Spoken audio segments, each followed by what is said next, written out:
এই কাহিনী হলো গয়া থেকে বিজয়নগরের, যেখানে কিছু লোক বিশাল ভয়ানক বেতালের মূর্তিকে পুরনো রাজমহল থেকে বাইরে ফেলছিল।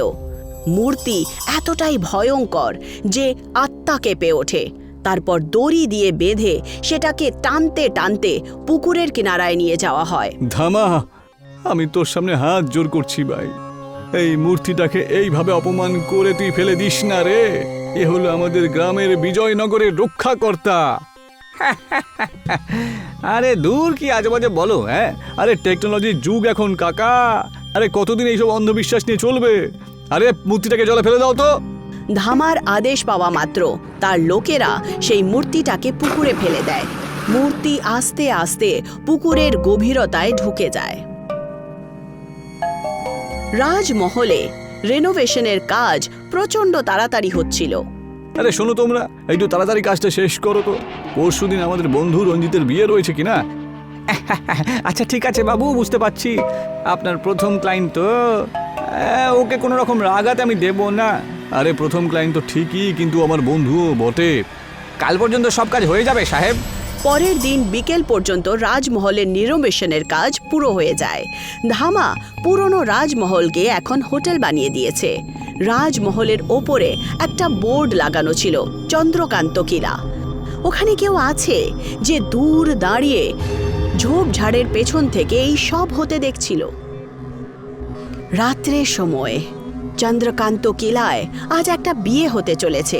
ওখানে বোর্ডও লাগানো আছে, সীমা ওয়েডস রঞ্জিত। বরযাত্রীরা খাবার খাচ্ছিল। তক্ষুনি একটা মহিলা প্রিয়া ওয়াশরুমের জন্য যাচ্ছিল। ঢোলের আওয়াজ যাচ্ছিল।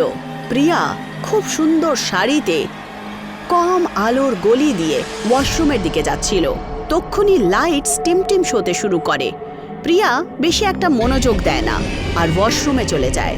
যখন সে আয়নায় দেখে তখন তার চেহারা প্রচণ্ড ভয়ালো দেখাচ্ছিল। দূর থেকে ফুসফুসের আওয়াজ আসছিল। সে চারদিকে দেখতে শুরু করে, কিছুই তো ছিল না। নল দিয়ে জল পড়ছিল। হঠাৎ করে লাইট জোরে জোরে টিমটিম শুরু করে। আয়নায় একটা ছায়া দৌড়িয়ে যায়। প্রিয়া ভয়ের চোটে পেছনে সরে যায়। ভয়ানক প্রেত, সাদা চেহারা, খালি চোখ প্রিয়ার সামনে প্রকট হয়ে ওঠে।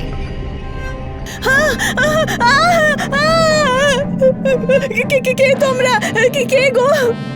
প্রেতের হাসির কারণে প্রিয়ার চিৎকার একদম আটকে যায়। প্রেতদের আশ্চর্য রকম ফুসফুস আওয়াজ ছড়িয়ে পড়ে। প্রেত প্রিয়ার কাছে যায় আর তাকে নিজের হাত দিয়ে ধরে নেয়। প্রেত তাকে ওপরে তুলে দেয়। প্রিয়া জোরে চিৎকার করছিল। আরে তো প্রিয়া চিৎকার করলো, তাই না? এই আওয়াজটা কিন্তু ওয়াশরুম থেকে এলো। চলো যাই, গিয়ে দেখে আসি। আর তক্ষুনি তাদের ওপরে মরা পায়রার লাশ বৃষ্টির মতো ঝরে পড়ে। আরে এত রাত্রে এই মরে যাওয়া পায়রাগুলোর বৃষ্টি হচ্ছে কেন? এ তো অলক্ষণের কাণ্ড দেখছি। তক্ষুনি লাইটস টিমটিম হতে শুরু করে আর আস্তে আস্তে চন্দ্রকান্ত কিলার সমস্ত লাইট অফ হয়ে যায়। অন্ধকারে প্রেতাত্মাদের লাল চোখ চমকাতে শুরু করে। চারদিক থেকে মহিলাদের চিৎকারের আওয়াজ আসতে শুরু করে। কিছুক্ষণ পর লাইট জ্বলে ওঠে। তখন সবাই দেখতে পায় যে চন্দ্রকান্ত কিলা থেকে বউ সীমা সমেত সমস্ত মহিলারা গায়েব হয়ে গেছে। শুধু পুরুষরা বেঁচে আছে। এটা দেখে সবাই ভয় পেয়ে ওঠে। সীমা, সীমা, আমার স্ত্রীকে কেউ রক্ষা করো, ওকে ভূত তুলে নিয়ে চলে গেছে। আরে এটা কি? একজন মহিলাকেও ছাড়েনি ওই ভূতটা দেখছি। কোথায় নিয়ে গেল? সমস্ত লোকেরা টর্চ নিয়ে সীমা আর বাকি মহিলাদেরকে খোঁজার জন্য বেরিয়ে পড়ে। জঙ্গলের দিকে অন্ধকার রাত, যার মধ্যে হাওয়ার সরসর আওয়াজ রাতকে আরো ভয়ঙ্কর বানাচ্ছিল। এত রাত্রে কোথায় যাচ্ছ তোমরা সবাই? দাদা, কয়েকজন মহিলাকে তুমি যেতে দেখেছো কি এখান থেকে? হ্যাঁ, কিছুক্ষণ আগে তো 10-12 জন মহিলা মাথা নত করে শ্মশানের দিকে যাচ্ছিল বটে।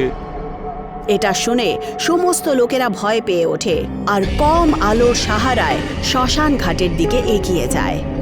তারা শ্মশান পৌঁছে যায়। ওখানে কিছু লোকেদের চিতা জ্বলছিল আর ওখানে কেউ ছিল না। ভয়ের চোটে সবার পা কাঁপছিল। তক্ষুনি ধামা দেখতে পায় যে অন্ধকারে একটা গাছের ডালে কেউ বসে আছে। ওই দেখো, কয়েকজন ওখানে বসে রয়েছে, ওই যে ওইখানটাতে উপরের দিকে। সবাই টর্চের আলোতে দেখতে শুরু করে দেয়, কিন্তু অন্ধকার এত বেশি যে টর্চের কম আলো ওখান পর্যন্ত পৌঁছতে পারে না। কম আলোতে গাছের ডালে অনেকগুলো চোখ চমকাচ্ছিল। ওপরে কয়েকজন বসে রয়েছে, কিন্তু ওখানে যাবেটা কে? আমি যাব, আমি আমার স্ত্রীর জন্য সব কিছু করতে পারি। রঞ্জিত সাহস করে গাছের ওপরে চাপতে শুরু করে। ভয়ের চোটে তার পা কাঁপছিল। যতটা সে ওপরে যেত তার শ্বাস থামতে শুরু করে। যখন সে গাছের ওপরে পৌঁছায় তখন দেখতে পায় যে ওখানে অনেকগুলো কালো বিড়াল বসে আছে, যারা একসাথে রঞ্জিতের ওপরে ঝাঁপিয়ে পড়ে। রঞ্জিত গাছ থেকে নিচে পড়ে যায় আর ওখানেই মরে যায়। এটা দেখে সমস্ত লোকেরা ওখান থেকে পালাতে শুরু করে। যখন সমস্ত লোকেরা পালাতে পালাতে শ্মশান থেকে দূরে একটা গ্রামে পৌঁছায়। এই সব কিছুর পিছনে রয়েছে শুধুমাত্র এই ধামা। আমি বেতালের মূর্তিটা ফেলে দেওয়ার জন্য কতবার বারণ করেছিলাম ওটাকে, কিন্তু আমার একটা কথা শোনেনি। নদীতে ফেলে দিয়েছিল ওই মূর্তিটাকে, আর সেটাও অপমান করে। ওরে, ও আমাদের গ্রামের রক্ষাকর্তা ছিল রে। আরে কি আজে বাজে রক্ষাকর্তা? আরে ওর হাতে বন্দুক ছিল যে আমাদের রক্ষা করবে? আরে মূর্তি কখনো রক্ষা করতে পারে নাকি তাই? আরে আসল সত্য হলো যে গ্রামের লোকজন ওই মূর্তির অজুহাতে আমার রাজমহলটা তুলে নিতে চাইছিল, জানো? আরে তোমরা দুজন ঝগড়া করো না তো। আরে একবার এটা ভাবো যে গ্রামের 10-12 জন যে মহিলা উধাও হয়ে গিয়েছে, ওদেরকে কি করে খুঁজবো আমরা এখন? কালকে সকালে খুঁজবো আমরা, নয়তো রাত্রে খুঁজতে খুঁজতে আমরা নিজেরাই ভূতেদের হাতে একেবারে মারা পড়বো যে। সবাই নিজের নিজের বাড়িতে চলে যায়। ধামা আর তার স্ত্রী সমীক্ষা বাড়িতে ঘুমোচ্ছিল। তক্ষুনি ধামা জোরে চিৎকার করে ওঠে, ছেড়ে দাও আমাদের সমীক্ষা, ছেড়ে দাও আমার সমীক্ষাকে। আমি এখানেই আছি, কি হয়েছে? আমি হয়তো একটা বাজে স্বপ্ন দেখলাম, কেউ তোমাকে নিয়ে চলে যাচ্ছিল। তক্ষুনি পুরো রুমে চিৎকারের আওয়াজ ছড়িয়ে পড়ে। ধামা সামনে আলমারিতে লাগানো কাঁচের দিকে দেখে। সে তার মধ্যে একটা ভূত দেখতে পায়, যার চেহারা একটু আবছা। ওই দেখো, ওই ভূত, ভূত, ওই ভূতটা তোমাকে নিয়ে যাবে। তুমি লুকিয়ে পড়ো সমীক্ষা, লুকিয়ে পড়ো। তক্ষুনি কাঁচ ভেঙে যায় আর তার মধ্যে থেকে ভূত বেরিয়ে আসে আর সমীক্ষাকে তুলে নিয়ে যায়। সমীক্ষা, সমীক্ষা! ধামা চিৎকার করতে করতে বাইরের দিকে দৌড়ায়। বাইরে গিয়ে দেখতে পায় যে অনেকগুলো গ্রামবাসী টর্চ নিয়ে কাউকে খুঁজছে। তোমরা কেউ আমার বউকে এখান থেকে যেতে দেখেছো কি? আরে আমরা সবাই নিজের নিজের বউকে তো খুঁজছি।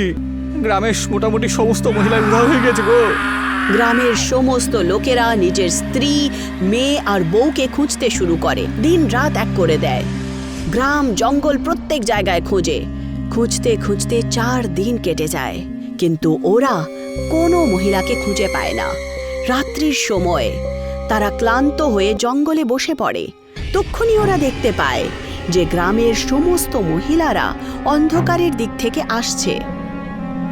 ওই দেখো, আমার বউ এসে গেছে। ওই দেখো, আমার মেয়ে এসে গেছে। গ্রামের সমস্ত লোকেরা নিজের স্ত্রী, বউ আর মেয়েকে দেখে খুব খুশি হয়ে যায়। সমস্ত লোকেরা নিজের স্ত্রী, মেয়েকে নিয়ে নিজের নিজের বাড়িতে ফিরে যায়। ধামা নিজের রুমে বসেছিল আর তার সামনে তার স্ত্রী সমীক্ষা মাথা নত করে বসে আছে। যবে থেকে এসেছো তুমি কিছু বলছো না কেন বলো তো? ধামার প্রশ্নের উত্তর না দিয়ে সমীক্ষা যেতে শুরু করে। তক্ষুনি ধামা তার হাত ধরে নেয়। ধামার হাত ধরা মাত্রই সমীক্ষা মাথা তোলে। তার চোখ উল্টো ছিল। এটা দেখে ধামা ভয় পেয়ে ওঠে। সমীক্ষা তক্ষুনি রক্তের বমি শুরু করে।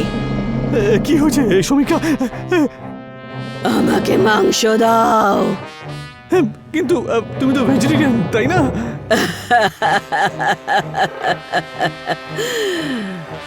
আমাকে না, আমার বাচ্চার মাংস চাই।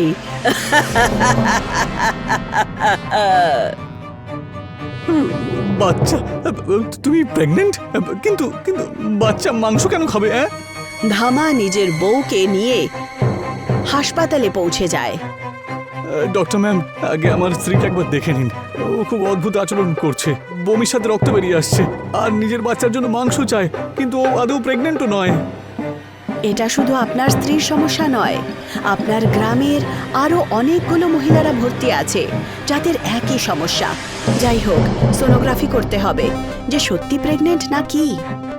ডক্টর ধামার স্ত্রীর সোনোগ্রাফি করেন।